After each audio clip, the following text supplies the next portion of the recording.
ലേവ്യർ അധ്യായം 9. 8-ാം ദിവസം മോശ അഹറോനെയും പുത്രന്മാരെയും ഇസ്രായേലിലെ ശ്രേഷ്ഠന്മാരെയും വിളിച്ചു. അവൻ അഹറോനോട് പറഞ്ഞു, പാപപരിഹാര ബലിക്കായി ഊനമറ്റ ഒരു കാളക്കുട്ടിയെയും ദഹനബലിക്കായി ഊനമറ്റ ഒരു മുട്ടാടിനെയും കർത്താവിന്റെ മുമ്പിൽ സമർപ്പിക്കണം. ഇസ്രായേൽ ജനത്തോട് പറയുക, പാപപരിഹാര ബലിക്കായി ഒരു കോലാട്ടിൻമുട്ടനെയും ദഹനബലിക്കായി 1 വയസ്സുള്ളതും ഊനമറ്റതുമായ ഒരു കാളക്കുട്ടിയെയും ഒരു ചെമ്മരിയാടിനെയും, സമാധാന ബലിക്കായി ഒരു കാളയെയും ഒരു മുട്ടാടിനെയും കർത്താവിന് മുമ്പിൽ ബലിയർപ്പിക്കാൻ കൊണ്ടുവരുവിൻ. എണ്ണ ചേർത്ത ഒരു ധാന്യബലിയും അർപ്പിക്കുവിൻ. എന്തെന്നാൽ കർത്താവ് ഇന്ന് നിങ്ങൾക്ക് പ്രത്യക്ഷപ്പെടും. മോശ ആവശ്യപ്പെട്ടതെല്ലാം അവർ സമാഗമ കൂടാരത്തിന്റെ വാതിൽക്കൽ കൊണ്ടുവന്നു.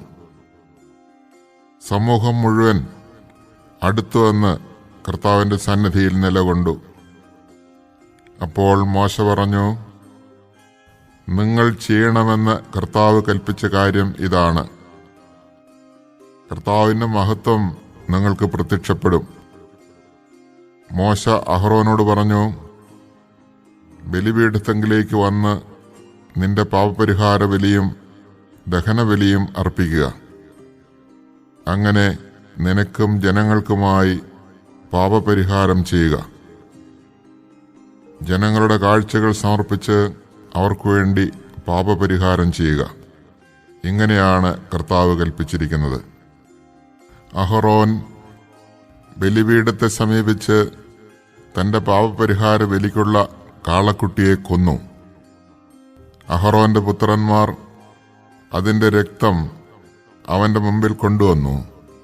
അവൻ വിരൽ രക്തത്തിൽ മുക്കി ബലിപീഠത്തിന്റെ കൊമ്പുകളിൽ പുരട്ടി. ശേഷിച്ച രക്തം ബലിപീഠത്തിന് ചുറ്റും ഒഴിച്ചു. കർത്താവ് മോശയോട് കൽപ്പിച്ചിരുന്നതുപോലെ ബലിമൃഗത്തിന്റെ മേധസ്സും വൃക്കകളും കരളിനു മുകളിലുള്ള നെയ്വലയും ബലിപീഠത്തിൽ വെച്ച് ദഹിപ്പിച്ചു. മാംസവും തോലും പാളയത്തിന് വെളിയിൽ വെച്ച് അഗ്നിയിൽ ദഹിപ്പിച്ചു. അഹറോൻ ദഹനബലിക്കുള്ള മൃഗത്തെയും കൊന്നു. അവന്റെ പുത്രന്മാർ അതിന്റെ രക്തം അവന്റെ അടുക്കൽ കൊണ്ടുവന്നു. അവൻ അത് ബലിപീഠത്തിന് ചുറ്റും തളിച്ചു.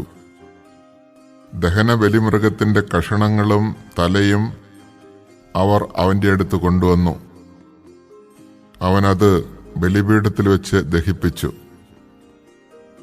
അതിന്റെ ആന്തരിക അവയവങ്ങളും കാലുകളും കഴുകി അതിനോടൊപ്പം ബലിപീഠത്തിൽ വെച്ച് ദഹിപ്പിച്ചു. അതിനുശേഷം അവൻ ജനങ്ങളുടെ കാഴ്ച സമർപ്പിച്ചു. പാപപരിഹാര ബലിയായി അവർക്ക് വേണ്ടി ഒരു കോലാടിനെ കൊണ്ടുവന്ന് കൊന്നു. അതിനെ ആദ്യത്തേതിനെ പോലെ അർപ്പിച്ചു. അനന്തരം ദഹനബലിവസ്തു കൊണ്ടുവന്ന് വിധിപ്രകാരം സമർപ്പിച്ചു. പ്രഭാതത്തിലെ ദഹനബലിക്ക് പുറമെ ധാന്യബലിയും സമർപ്പിച്ചു. അതിൽ നിന്ന് ഒരു കൈ നിറയെ എടുത്ത് ബലിപീഠത്തിൽ വെച്ച് ദഹിപ്പിച്ചു. അഹറോൻ ജനങ്ങൾക്ക് വേണ്ടി സമാധാന ബലിയായി കാളയെയും മുട്ടാടിനെയും കൊന്നു. പുത്രന്മാർ അതിന്റെ രക്തം അവന്റെ അടുക്കൽ കൊണ്ടുവന്നു. അവനത് ബലിപീഠത്തിന് ചുറ്റും തളിച്ചു. അവർ കാളയുടെയും മുട്ടാടിന്റെയും കൊഴുത്ത വാലും ആന്തരിക അവയവങ്ങളെ പൊതിഞ്ഞുള്ള മേധസ്സും വൃക്കകളും കരടിന്മേലുള്ള നെയ്വലയും എടുത്തു. അവർ മേധസ് മൃഗങ്ങളുടെ നെഞ്ചിനു മീതെ വെച്ചു. അവൻ മേധസ് ബലിപീഠത്തിൽ വെച്ച് ദഹിപ്പിച്ചു. മോശ കൽപ്പിച്ചിരുന്നതുപോലെ നെഞ്ചും വലത്തെ കുറകും അഹറോൻ കർത്താവിന്റെ സന്നിധിയിൽ നീരാജനം ചെയ്തു. അതിനുശേഷം അഹറോൻ ജനത്തിന്റെ നേരെ കൈകൾ ഉയർത്തി അവരെ അനുഗ്രഹിച്ചു. പാപപരിഹാര ബലിയും ദഹനബലിയും സമാധാന ബലിയും അർപ്പിച്ചതിന് ശേഷം അവൻ ഇറങ്ങി വന്നു. മോശയും അഹ്റോനും സമാഗമ കൂടാരത്തിൽ പ്രവേശിച്ചു. പുറത്തിറങ്ങി വന്ന് അവർ ജനത്തെ ആശീർവദിച്ചു. അപ്പോൾ കർത്താവിന്റെ മഹത്വം ജനത്തിന് പ്രത്യക്ഷമായി. കർത്താവിന്റെ സന്നിധിയിൽ നിന്ന് അഗ്നി പുറപ്പെട്ട് ബലിപീഠത്തിലിരുന്ന ദഹനബലിയും മേധസ്സും ദഹിപ്പിച്ചു. ഇത് കണ്ടപ്പോൾ ജനമെല്ലാം ആർത്തു വിളിച്ച് സാഷ്ടാംഗം വീണു.